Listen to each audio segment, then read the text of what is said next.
درود بیننده ارجمند، برنامه اخبار آزادی با خبرهای تازه تاجیکستان و جهان تقدیم شما می شود. امروز جمعه 31 ایور است. حالا توجه کنید به سرخط موضوعهای برنامه. عید مهاجران تاجیک در خارج و تفاوت با جشن مردم در داخل تاجیکستان. کرونا ویروس در اردوگاه پناهجویان. فراریان جنگ سوریه از گسترش کرونا ویروس در محل زیست موقت خود نگرانند. ترک کردن خانه بسیار سخت بود. آدمان در پیش چشم ما مردند. پاندمی کرونا ویروس فروش محصولات خوراکواری را در بازارهای تاجیکستان که معمولا در آستانه عیدها اوج می‌گرفت کم رنگ کرد. من کم خرید کردیم 300 400 سال گذشته از عید چند قضیه شرایط نگاه کرده. امروز در تاجیکستان ساکنان عید قربان را تجلیل کردند و در کشور روز استراحت رسمی است. امسال دومین عید مذهبی در زمان خروج پاندمی کرونا ویروس است که به نماز دستجمعی برگزار می شود. مقامات همچنان از ساکنان خواستند عید گردک نکنند و از مهمانی رفتن بنابر خوف گسترش ویروس پرهیز نمایند. همکارم افسانه اکابرشویه و امروز به کوچه های شهر دوشنبه برآمد و از مردم پرسید که چگونه عید را تجلیل کردند. عید قربان دومین عید مذهبی در زمان خروج پاندمی کرونا ویروس است که مقامات تجلیلش را منع کردند. مقامات هدف از این تصمیم را پیشگیری از گسترش بیماری همگیر گفتند. برخی از ساکنان بر این باورند که تنظیم مراسم عید گردک ناممکن است. در روز عید قربان ما با چندی از ساکنان دوشنبه صحبت کردیم و از آنها پرسیدیم که عید را تجلیل کردند یا نه. خیر طلبات است، این رو هم باید نادیده نگیریم، لیکن چی طوره که میبینیم خواهیم نخواهیم مردمی که عید میکند کار خود رو میکند. عید به نماز عید نیست آخه، عید با نماز عید به نماز شکبت. خیلی ایدای پیش نقص بود که آزاد عید میکردیم، حاضر کرانتینه گفته نمیمونن عید کنی. ساعت 6 برآمدم، نه که عید زور گذشته، عیدی گذشته نه که زور گذشت عید. چقدر زور گذشت؟ هم خیلی دراش نایی کده. نه اکنون رفتم زدن نه که ما چه خون خیش تبار نرم دور کوته نکنیم. اگر وای میگفت که انا همین خیش تبار بود اومده یک دور کوته نکرد.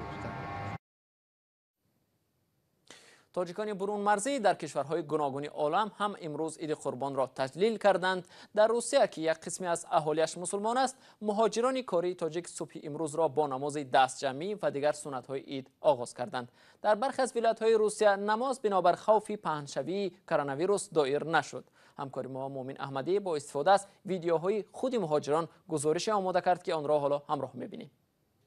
عید ما در شهر مسکو نماز عید. مهاجران تاجیک در مسکو نماز عید قربان را گذاشتند. هرچند نگرانی ها از سرایت کرونا ویروس در بین ازدحام زیاد همچنان وجود دارد.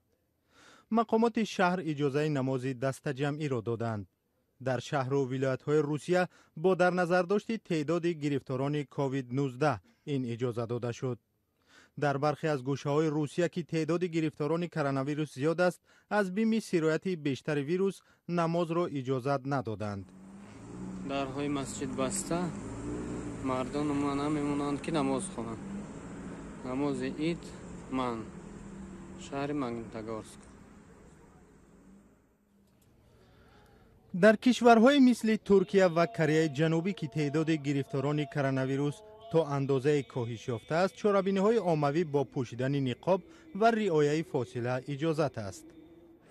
با کل مردم خلق مسلمان عید مبارک باید. اینجا هم کره جنوبی مسلمانان اجازه یافتند تا نماز گذارند. ده اتاج پولین پر بود با بیرون خطی. سلام علیکم مردمی.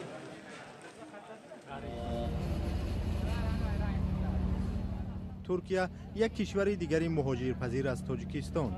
کاربران گفتند که در برگزاری نماز عید مشکل نداشتند. السلام علیکم کارمندان رادیوی آزادی. صحنه پس از انجام نماز در یک ساختمان مسکو، مهاجران یکی از رکن‌های عید قربان را به جا می‌آورند. ما امروز در یکی از ساختمان‌های شهر مسکو بعد از نماز عید داریم قربانی میکنیم انشالله.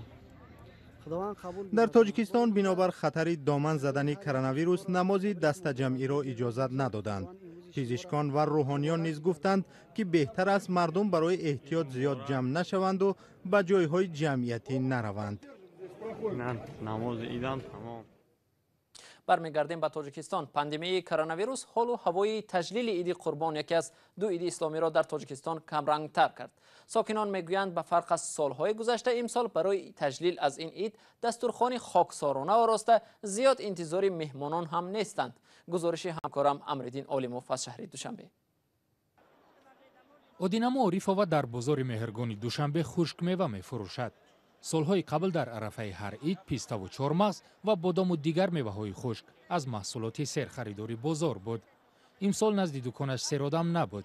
میگوید ساکنان در خرید همه گونه محصولات احتیاطکار شدند. نسبت سالهای پیشتری دیده خیلی حرکت کلان است. پیش یک کیلو میگیریم حالی 300 گرم، نیم کیلو، 200 گرم در پرآمده است. پاندمی کرونا ویروس عید قربان در تاجیکستان را کم رنگ کرد. ساکنان میگویند به فرق از سالهای گذشته امسال برای تجلیل عید دسترخوان خاکسارانه آراستند و انتظار مهمانان زیاد هم نیستند. مغفرت شگنموه میگوید سالهای پیش برای عید تا 1000 سامانی خرج میکرد. حالا چنین نیست. برای اویله خدمونده خیش تباره که نزدیکن اپا و خواهران میویند. راستی همسایه نمیویند. ما ندیدیم همسایه بیاید. رزق رمضان ده نشد همسایه نیامدن. فقط اپا و خواهران خیش تباره نزدیک. من کم خرید کردیم. 300 400 سال گذشته از عید چند قضیه شرایط نگاه کرده بله. یک روز پیش از عید قربان بازارهای دوشنبه سیر آدم بودند ولی مردم زیاد خرید نمی کردند. برخی هم گفتند امسال شوهران و پسران مهاجرشان در روسیه بیکار ماندند و این به وضع زندگی آنها تأثیر گذاشت. حق برای خاطر یک عید ایام میخریم. ای پیشین خرید 1000 سوم ده 200 سوم ده 300 سوم ده. ای نرخ یا شب کیسه کار میکنیم قجام. نرخ در بازارها مثل سالهای پیش بالا نرفته است. مسئولین بازارها گفتند برای تنظیم نرخ نمایشگاه تشکیل کردند تا قیمت محصولات خوراک تغییر نیابد. ستاد جمهوریوی مقابله با بیماری کووید 19 در تاجیکستان برگزاری همه گونه معرکه در روز عید قربان از جمله عید گردک را رسما منع کرد. مقامات هدف از این تصمیم را پیشگیری از گسترش بیماری همگیر گفتند. اما در بازارها به نظر می رسید که ساکنان چندان فاصله اجتماعی را رعایت نمی کنند.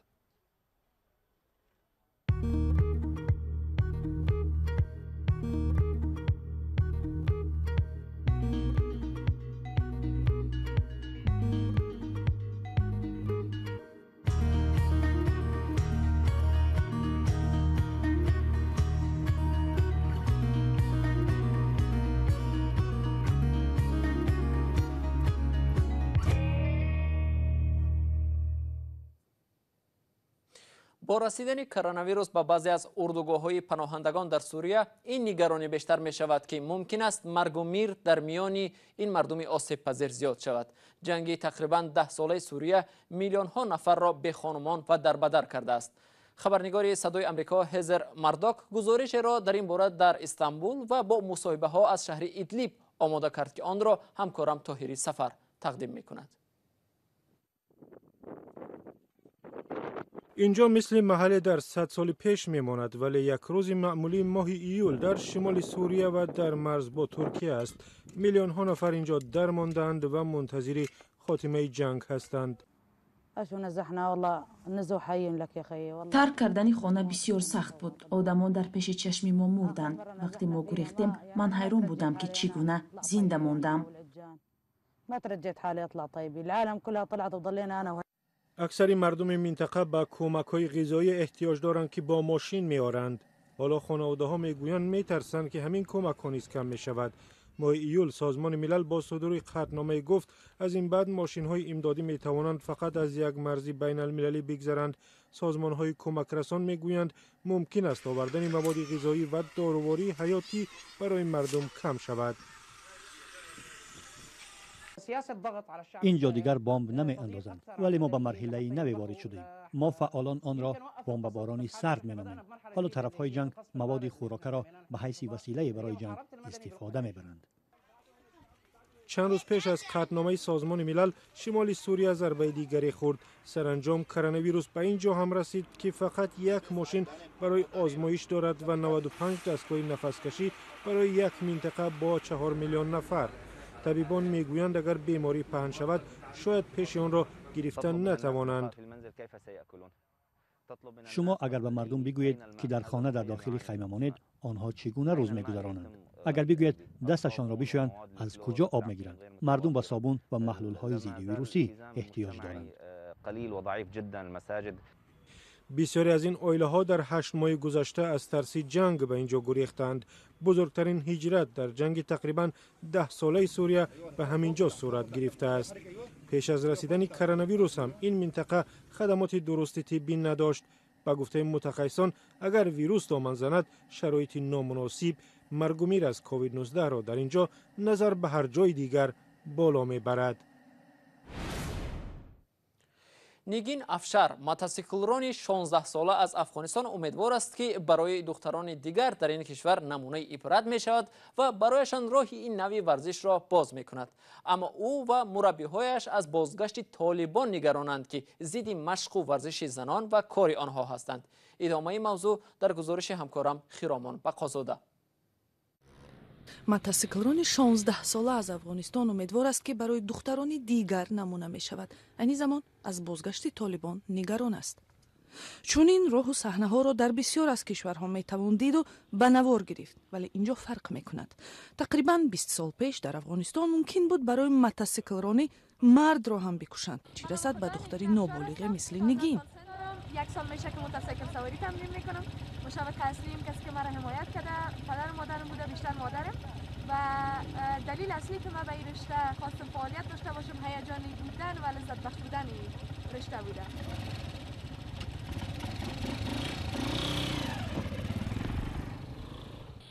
نگین پس از 3 سال سرنگون شدن طالبان به دنیا آمده است. در عهد آنها سرود، موسیقی و همه نوع ورزش من بود. زنان حق نداشتند بدون مرد از خانه بیرون شوند و چهره خود را نمایان کنند. زنانی که سرکشی میکردند سنگسار میشدند. من قبل از اینکه به ورزش موتورسیکل سواری رو بیارم 3 سال تقریبا کاپیتان تیم ملی دوش بودم که وقتی آمدم موتورسیکل سواری آقایان دیدم، بچهای تیم دیدم. واقعا من هدفم این شد که بتانم برای خانمای افغانم یک الگو شوم که اونا میتونن این ورزش سخت و که خانم دیش نیست پیش برده بتونن. ولی خطر جای دارد که سیاست‌های جهانی نقشه های نگین را رویاب کند. از آخر سال گذشته گفت و شنید امریکا با طالبان شروع شد. جانبداران اسلام معتدل در افغانستان میترسند که تندگرایان دوباره به قدرت می آیند، ولی مادر نگین که فدراسیون موتورسپورت را در افغانستان رهبری میکند حالا در این باره فکر کردن نمیخواهد. تو نمیتونیم بگوییم که ما هیچ نگرانی وجود نداره و ما در سیری که فعلا هستیم همینطور پیش خواهد رفتیم. حتما چالش‌های سر راه ما خواهد آمد، کما اینکه ما داریم دیدهای مختلفی را میبینیم. خیلی‌ها موافق نیستن، خیلی‌ها موافق هستن، خیلی‌ها تشویق میکنن، خیلی‌ها حتی دید منفی دارن به ورزش خانم‌ها، علل خصوص موتورسیکل که یک چیز استثنایی است در افغانستان. ولی خب من حمایتش میکنم تا اونجایی که توانم هست. ما و همسرم حمایتش میکنیم. قرار بود امسال نگین در سبقت‌های موتورسیکلرانی در ایران و مالایزیا شرکت کند، اما مسابقه ها به دلیل پاندمی لغو شدند. آرزوی دستیابی به جایزه و مدال را نگین به سال دیگر گذاشت. به نظر او مهم این است که تا آن وقت نظام سیاسی در افغانستان تغییر نکند. پرزیدنت افغانستان اشرف غنی امر داد که همچون عمل خیر در روزهای آتشبس 500 عضو علاوگی طالبان را از زندانها رها کنند. آتشبس 3 روزه به افتخار عید قربان از جانب طالبان پیشنهاد شد و حکومت کابل آن را دستگیری کرد. در یک سخنرانی تلویزیونش روز 31 ایول اشرف غنی گفت که از آخر فوریه به این سو 4600 عضو طالبان از زندان آزاد شدند. بیننده ارجمند، وقتی برنامه اخبار آزادی اینجا با پایان رسید. تشکر از شما که تا این لحظه ها با ما بودید. اخباری از این بیشتر را در سامانه رادیو آزادی www.azadi.org بخونید و در صفحه آزادی ویدیو در یوتیوب تماشا کنید. روزهای استراحت خوبی داشته باشید. تا دیدار در ملاقات بعدی. خدا نگهدارتان.